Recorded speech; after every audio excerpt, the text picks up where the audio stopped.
Bonjour les amis, abonnez-vous à ma chaîne Cartoon Gospel. Merci. Bonjour à tous.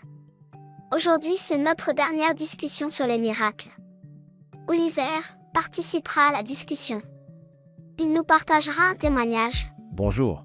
Bonjour Oliver. Bonjour Oliver.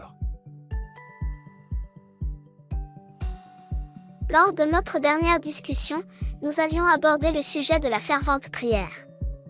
Vous vous rappelez? Nous avions aussi parlé que Satan veut affecter notre perception de la prière. Nous avions dit que lorsque nous prions pour un miracle, il n'est pas nécessaire que ce soit un pasteur, un évêque ou un prophète. Il suffit que ce soit quelqu'un qui a la seule foi.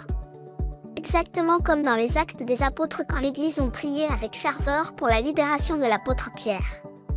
C'est ce que fait une Église fervente. Elle prie sincèrement pour tous les miracles dont l'Église a besoin. Ainsi, Pierre était important pour ses croyants, ils coururent dans la cour de Dieu avec une vraie passion, et ils ont vu un miracle. Nous allons donc poursuivre notre discussion sur cette lancée. Voici 2 points importants dont je vais vous parler. Premier point. Savoir exactement ce qu'on veut recevoir. Dans la Bible, chaque fois que nous voyons quelqu'un venir à Dieu pour être guéri, c'était toujours intentionnel. Il ne tournait pas autour du pot.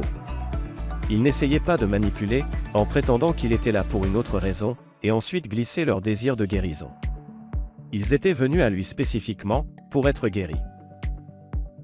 Deuxième point, les croyants religieux.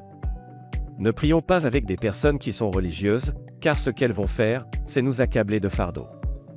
Si nous sommes naïfs et suivons cet esprit religieux, chaque fois que nous accomplissons une chose, la barre sera relevée parce que ce n'est pas Dieu, c'est l'ennemi.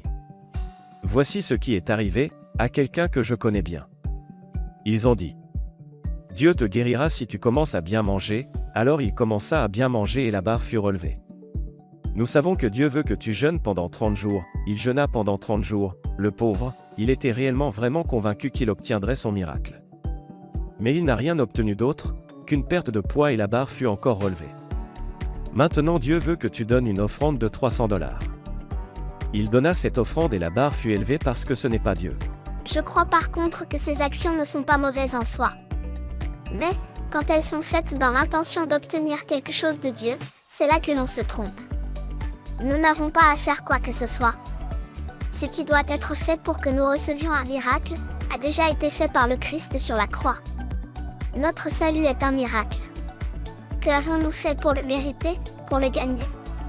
Que avons-nous fait pour que Dieu regarde dans notre direction, pour qu'il nous sauve? Rien du tout. Parce que le salut est la grâce de Dieu, tout comme les miracles sont la grâce de Dieu. Alors, quand nous mettons de côté tous nos efforts pour impressionner Dieu, il répondra rapidement.